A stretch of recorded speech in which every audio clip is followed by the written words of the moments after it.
Meaning of deep vein thrombosis.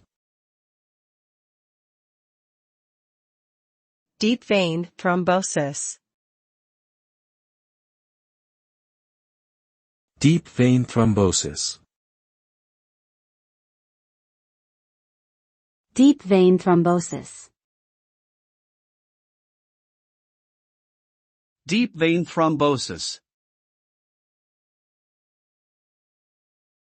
Deep vein thrombosis, DVT, is a medical condition that occurs when a blood clot forms in a deep vein in the body, most commonly in the legs.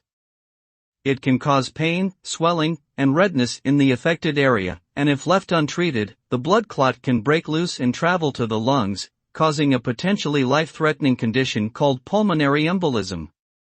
Risk factors for DVT include prolonged sitting or immobility, injury to a vein, and certain medical conditions and medications. Treatment typically involves medication to dissolve the blood clot and prevent further clots from forming.